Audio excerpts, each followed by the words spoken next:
Suppose we are really concerned with what we're talking about, and that's why you are here. This is not, as we often repeated, an entertainment. As we said, been saying during these talks, we are taking a journey together, you and the speaker. A very long, wide journey, not into the future, but into the present, as we pointed out, contains all time. The present is not only the past, all the memories, all the incidents stored in the brain, recorded, and that past is now also. It's fairly obvious. And the future is what is now.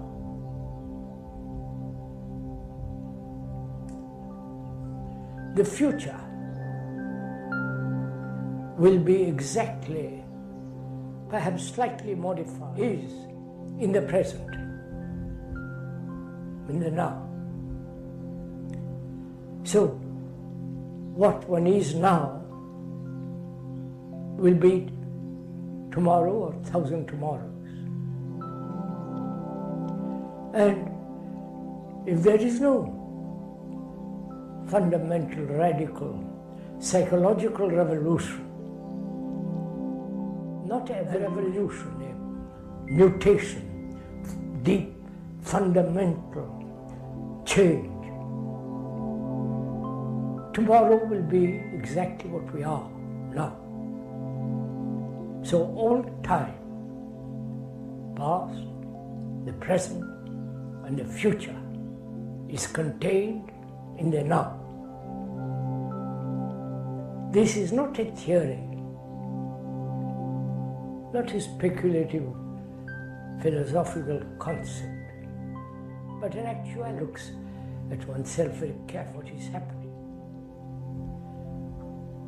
We are, what is happening now is what we have carried through thousands and thousands of years, psychologically, and both biologically also. That burden of the past, with all its memories, experiences, knowledge, is now, is what we are now. And what will be tomorrow, what we are now. So please, this is, the now contains all time. And in relation to that, what is action? As it's a fact that all is time, in the now, in the present. What then is action? Can we go along with this? We are investigating together. The speaker is not instructing or informed. Together, you and the speaker are investigating, exploring, examining, not analyzing. There is a difference between analysis and perception. Analysis implies an analyzer is the past. Right?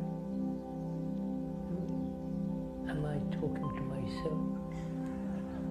Or are we somewhat together in this matter?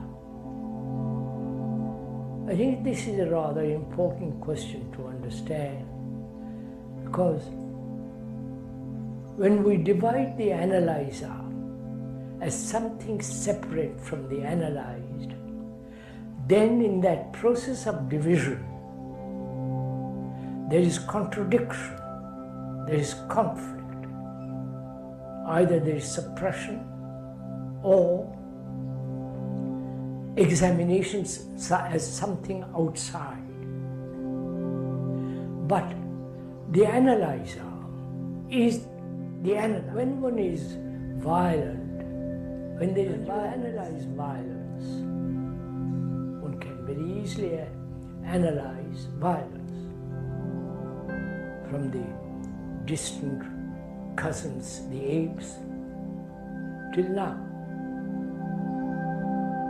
We have inherited all the violence of all the 1,000 years of continuity in violence and so on. We can easily examine and analyze violence. Is violence different from the examiner, the analyzer? Is not the analyzer also part of that violence? So, the analyzer is the analyzed. It is not something separate from the analyzer. Therefore, there is no division between the analysis and the analyzer. And when we understand that, conflict exists only when there is division between your ambition and somebody else's ambition. Division between you and your wife, your husband, your neighbor, and so on. Division brought about through nationalities, through religions, and so on. Not only psychologically, but linguistically also, and so on. So, the analyzer is the psychological. And what is action in relation to that becoming? Most of us, perhaps almost, are attempting to become something psychologically. Outwardly, externally, we can understand a student becoming an engineer. He becomes an engineer, earns a livelihood, and keeps becoming more and more expert in engineering. And psychologically, with the same concept, that I am this now, but I will become that. Yeah? Somebody I will talk to, right? Don't agree with the speaker. Question, doubt. Don't follow your logically. Of course, you have to follow a doctor's instructions if you are ill. But psychologically, inwardly, to be any kind of authority, any kind of expert, professional, destroys the integrity of one's own perception. Psychologically, we're all attempting to become something. Right? That's an obvious fact. I'm grade A, one is grade A, or violent, and one is trying not to be, that is to become. There are wars, and through United Nations and all that organizations, we are trying to unify the world, to become something in the future. I won't go into the contradictory nature of various nations becoming united, which is impossible, but that's the political activity of those who are concerned with their own ambition, perpetuation of a particular system. But one can see there is always an attempt on the part of each one of us that we want to change from this to that. The future is in time far away or very near, but it's still a movement of becoming, gaining, losing, getting reward, or punishment. This whole process, always with the intention, with the motive, better, the more, the gain, the fear of loss, clear. Now, is it a fact that to become something involves time? I am this now, but give me a year or 2 days, I'll be different. Which is, time is involved. But that time is now. You understand? The future is now. Yes, is it? Then we can go more slowly, as we said, sir. We are the past, right? All our memories, which have been recorded in the brain, all that we have done, not only 50 years ago, but yesterday. So the past is now, right? And what is now, if there is not a radical change, will be tomorrow, which is time. The future is therefore in the now, right? So where is becoming there? You follow? Please, it's very, very serious. But if you're interested, if you are really want to discover for yourself a radical, psychological, deep change,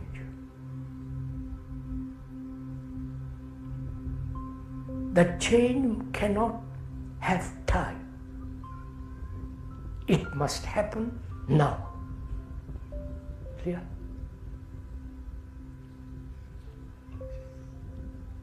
If you have a toothache, pain, you don't say, I'll wait. Next week I'll teach part of evolution, part of all the rest of it. There's instant action. So if we realize the danger, allowing time to interfere with action, then that action breeds all kinds of complications, obviously. So our question is this: the brain, to function efficiently, clearly, without any kind of confusion, must understand what is security, what is stability, a sense of firmness, so that it is not wishy-washy, wobbling all over the place, as most brains are, right? So we must examine if there is any security at all, psychologically. Of course, we must have security physically, which is becoming more and more difficult for economic reasons. And those economic reasons are, each country thinks, my economy first, as each person thinks, me first. Because everybody throughout the world desire to be secure physically, economically.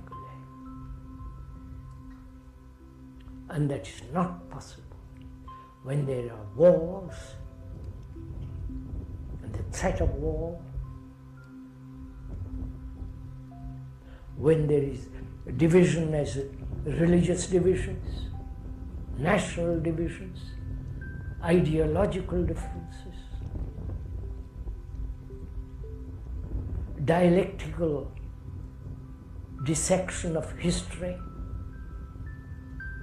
coming to a conclusion as Marx, Engels and Lenin, Stalin on one side and the other side democratic and so on. I know you'll get bored with this, but unless we radically change this narrow pattern,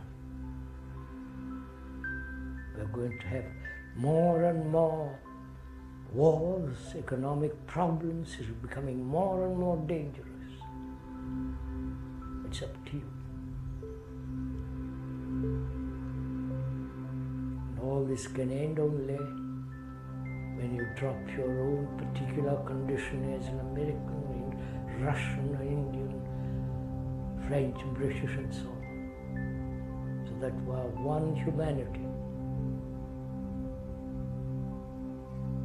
As our consciousness is the rest of humanity. I've gone into that, I won't go into it now. So, the brain can only be stable, have complete security,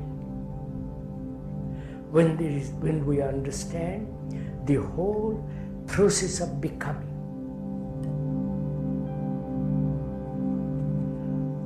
Becoming implies duality. And where there is duality, there must be conflict. The Arab and the Jew, the Muslim and the Hindu, the Catholic and the Protestant, the perpetual state of conflict human beings live in. So where there is becoming, there is duality and therefore conflict. And a brain cannot perpetually live in conflict. It then becomes neurotic, psychotic on every kind of, pursuing every kind of illusions. And therefore the multiplication of psychologists, therapeutics, and psychiatrists. We have them multiplying all over the world.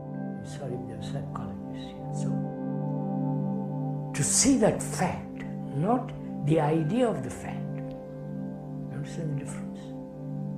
One sees the fact and then makes an abstraction of it, which is called the idea of it.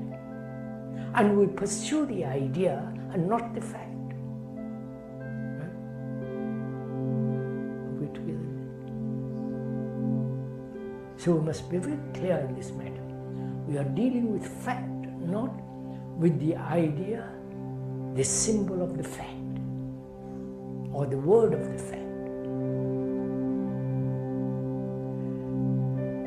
When you see the fact that time is not the solution or bring about a radical change, then you are stuck with the fact.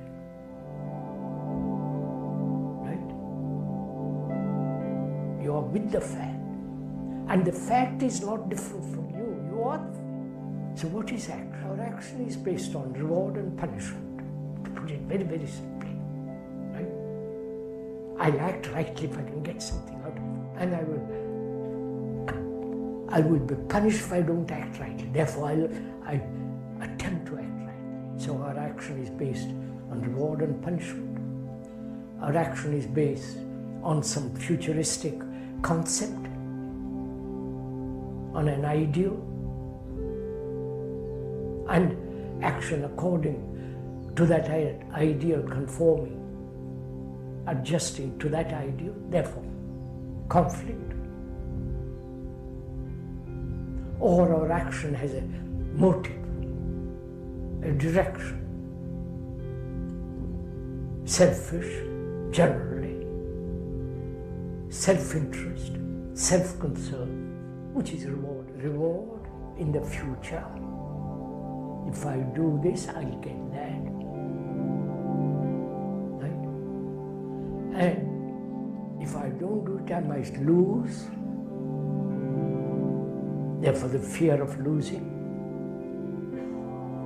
So our action is always in this area of gain and reward, punishment and fear. Reward is always in the future.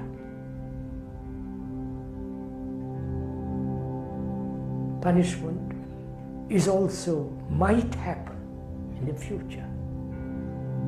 So there is never action per se. Action for itself.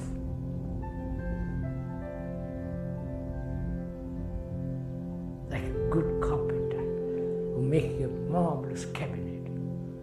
The love of it itself, not the reward, the punishment, the gain.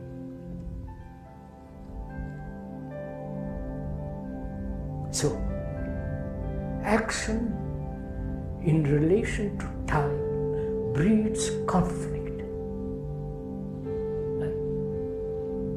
Is this clear? And is there action which is for itself?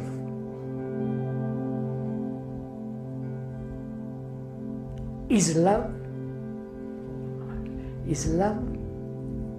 the action in itself?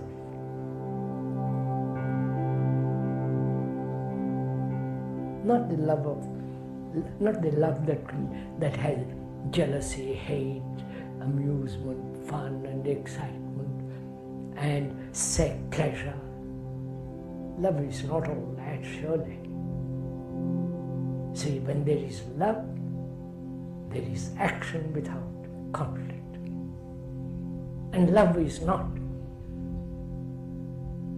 a slave to time.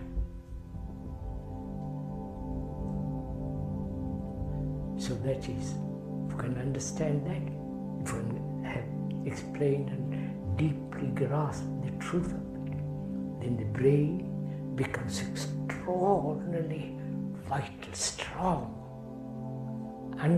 not confused in any way. Because then you are living now completely. Fear of the future and the past disappear. We ought to also talk over together the question of suffering, which is part of our life. There isn't a single human being in the world, not a single human being, whether he's in a monastery or a monk in the Himalayas, a man in the street, and you, and every human being on earth suffers. And we make others suffer. That's our cycle. This is very serious. You may laugh it off, but if one's wife or husband, son is destroyed by war, then you will know what it means. We all know what it means, but yet we go on in the same old pattern. And so there is the sorrow of mankind, sorrow of humanity. And also what we think is our own particular sorrow. My son is dead. My wife has left me. There is a sorrow of seeing another suffer. The sorrow of those who can never read or write. Those who are extraordinarily poor. All that is sorrow. not only the sorrow of mankind, but also the sorrow of each one. Each one thinks it's my sorrow, not yours.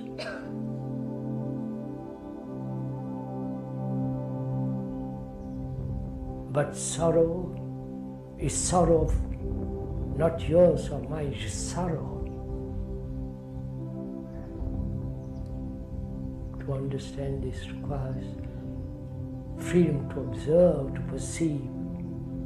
But we are have become so individualistic, so narrow, so small. We reduce everything to our own limited backyard.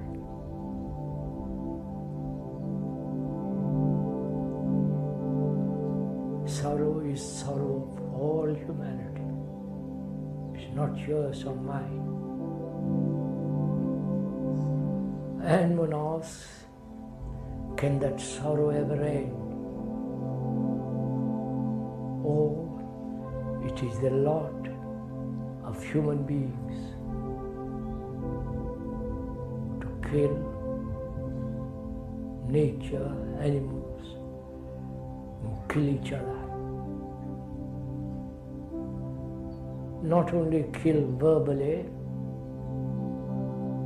kill by a gesture,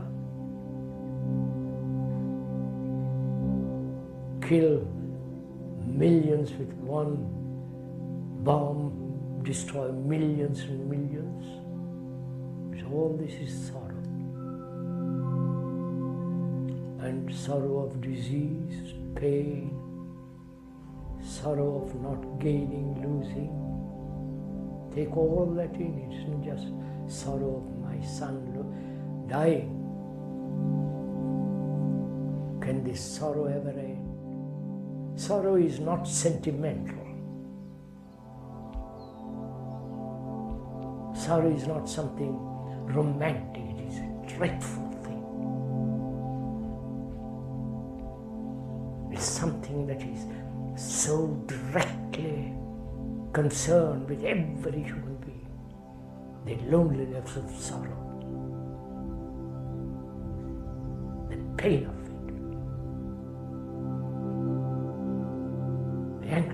the anxiety, and so on. Can all that end? Probably we never asked that question. We never faced it. We all want to escape from it. Take a drug in order to not to suffer. Get drunk. Escape. Because we never actually have faced the problem, the serious that is to give our complete attention to sorrow.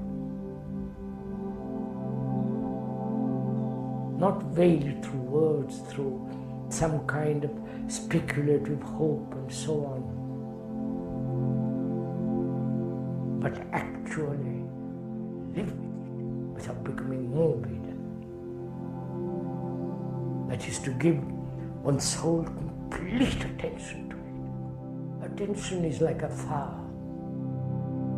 When that attention is there, that thing which is sorrow, the loneliness, the pain, the anxiety, the tears, when there is that complete attention, all that goes, disappears.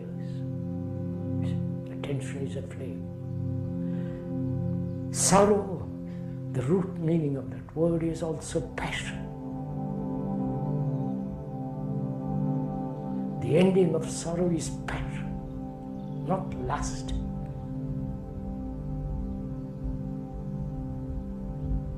And we never have passion.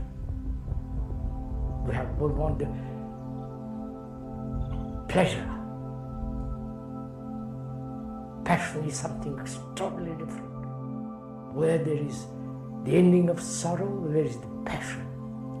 It's not your passion, my passion, there's passion. And that's part of love. Where there is love, there is compassion. And where there is this extraordinary passion of compassion, there is intelligence. And that intelligence acts. We ought to talk over together this enormous problem of death. One thing is absolutely certain, irrevocable, that we're all going to die one day. That's a fact. And we've never gone into the question, but most people are afraid of it. What is death? What is it to die, and why have we made death something far away from life, living? Do you understand the question? We are living now, and death may come to us when we are 90, 100 or later, much, much later. I hope for you. So there is a long, wide gap between the now. You understand what I'm saying? Between the now and the future. Knowing, if you have example, the now contains the future. Therefore, death is the now. If you understand. I know you don't. Let's go into it slowly. I just saw something which I've not seen before.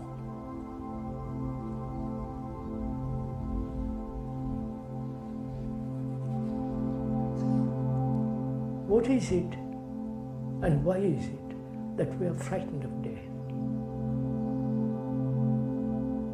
We are frightened of living, obviously. What we call living is a fearful turmoil, conflict, struggle, pain, anxiety, economic stringency, perpetual disagreement with each other, one opinion opposed to another opinion.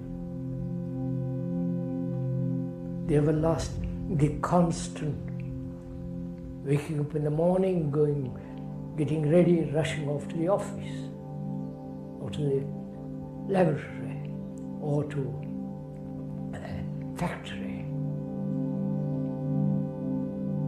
I wonder if you realize how we spend our days and our years. This is what we call living. And we cling to that because that's all we know.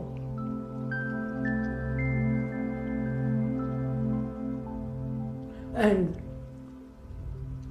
we want to escape from that. So we have a tremendous industry of sports, entertainment, football, entertainment industry. And also the religious entertainment. Don't say one is not an entertainment and the other is more holy. It's still entertainment. It can be with sensation.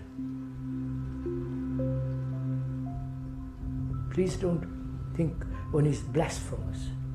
We're just facing facts. So this whole, from the moment you're born till you die, problem after problem, and the solution of the problem. And in the solution of a problem, you have 10 different other problems. And our brains being trained from childhood to resolve problems, mathematical problems, geographic problems, right? Technological problems, engineering problems.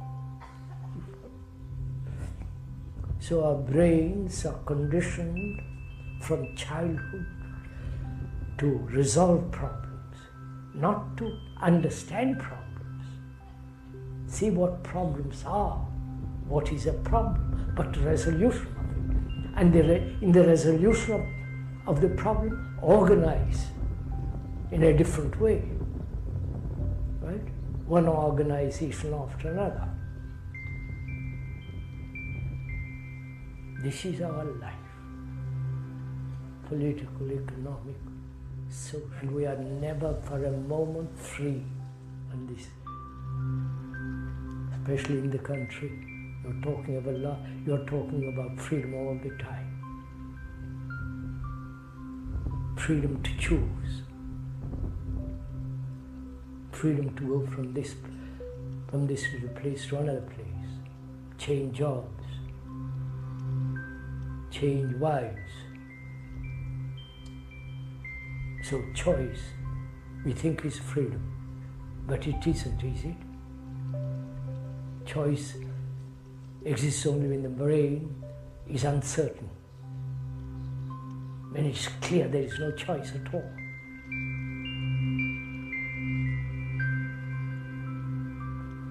And so, this great deep confusion, uncertainty, loneliness, despair, depression, the whole cycle of our life. And when death comes, we are blown off, there's nothing else.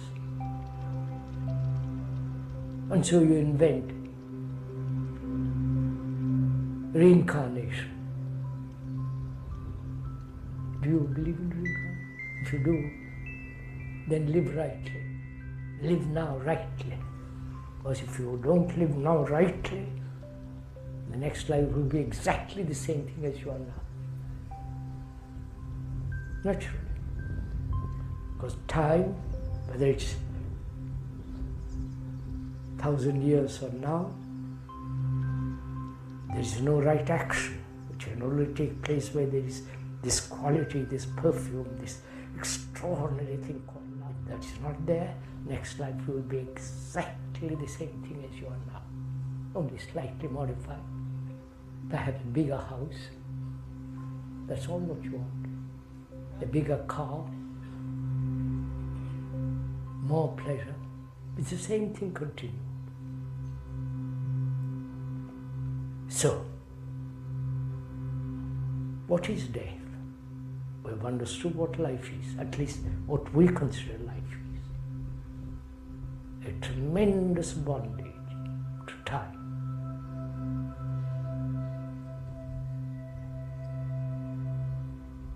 And what is death? There is death to the organism. We're all getting old every day. From the moment we are born, we are getting older and older and die. And we have never asked, what is death? What does it mean? While living, not when we come to the end of it. While living, we never ask what is the meaning, the significance, the depth of death.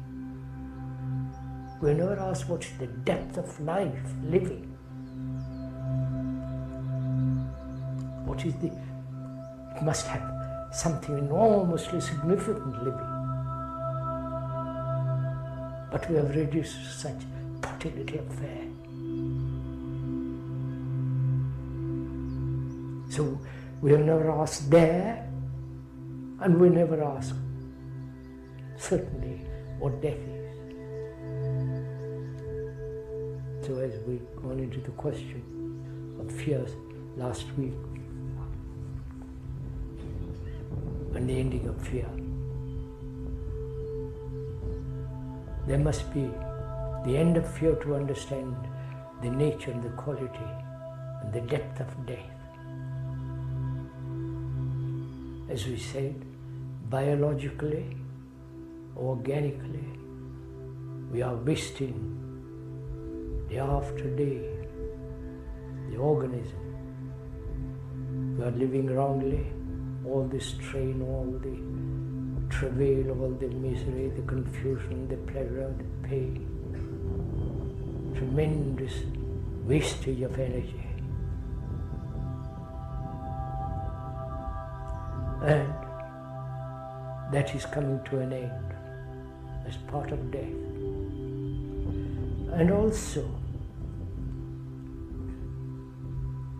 what is it that is dying apart from the physical, biological existence? What is it that is dying?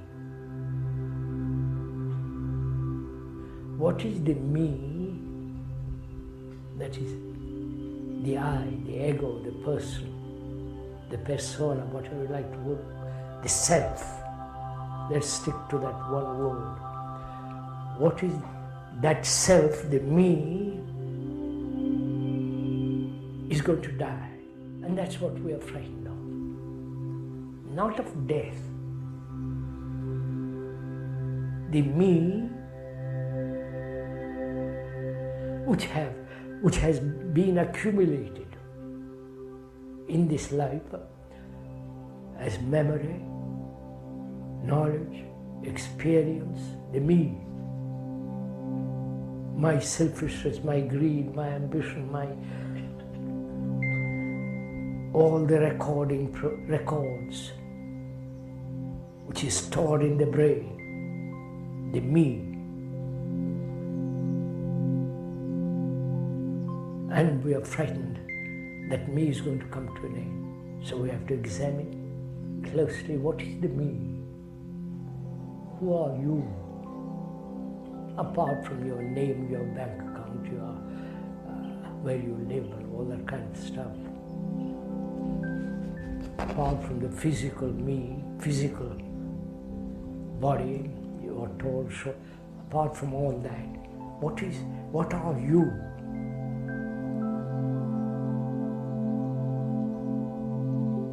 Have you ever faced it? Let's face it now, don't fret. What are you? Are you not all the accumulated memories? Memories, pleasurable, pain, these 50 years or 30 years or 10 days of memory. Aren't you all that? Memories of your pleasure, the pain and anxiety of your desire, the loneliness, the depression, the struggle, aren't you all that? Which is all memory. Right? Don't look at it as it is now. Don't say, isn't there something superior beyond memory? I know that game. You can invent something superior. That there is a soul, as the Hindus call it, the Atman, and so on, no? Superior consciousness, something divine, something very, very, very clear, which are all theories, absurdities. The actuality is what you are. And that this vast collection of humanity, of memories of human beings, or a great technician, putting the atom bomb together, neutron bomb. You have accumulated a great deal of knowledge. And death may come to say, just wait a minute, let me finish it.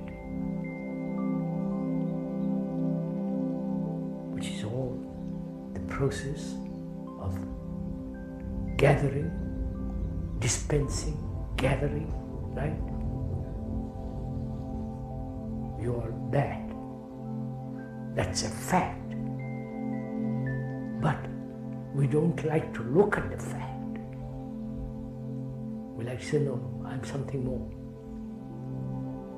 This something more is the desire, is thought saying, that's too small, should I have something much more important than that?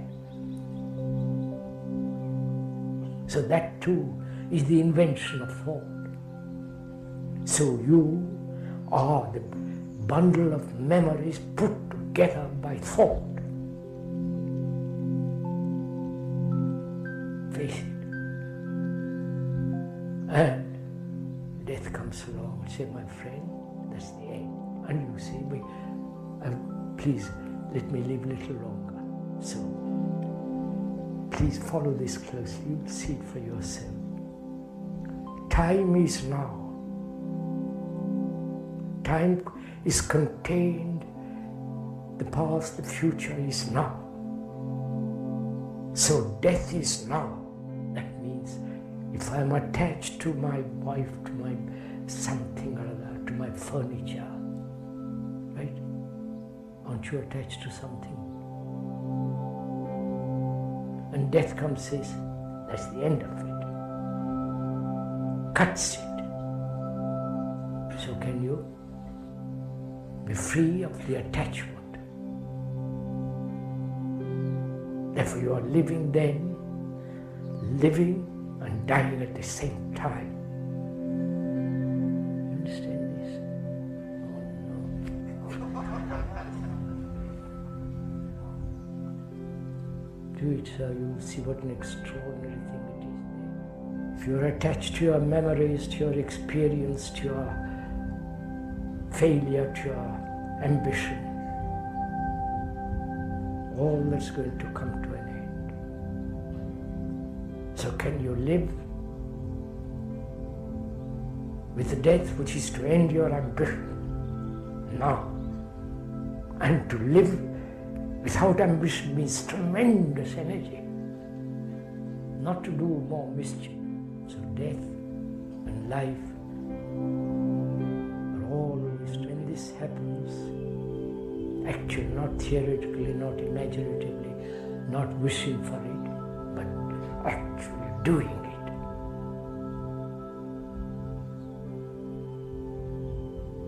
To whatever you are attached. I know it's difficult if the husband says to his wife, darling, I'm not attached to you anymore. You'll have a lot of trouble.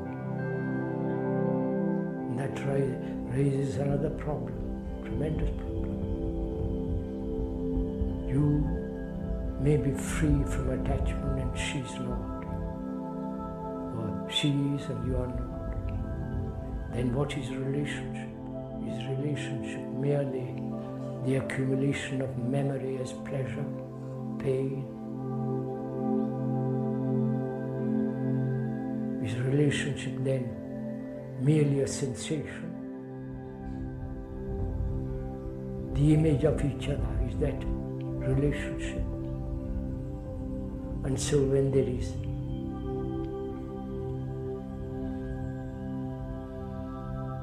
these separate images, there's conflict, pain and anxiety. So where there's pain, anxiety, fear, love, death and life, always march together.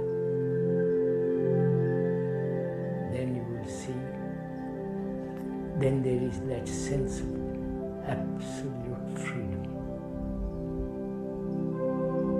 from the little travail of myself.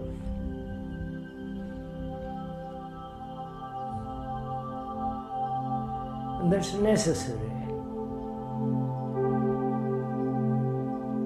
to understand that which is timeless, if there is such thing as eternity. We'll talk about it another time. But to see all this as a movement of life, dying and living. Therefore, in that sense, things become, you'll never kill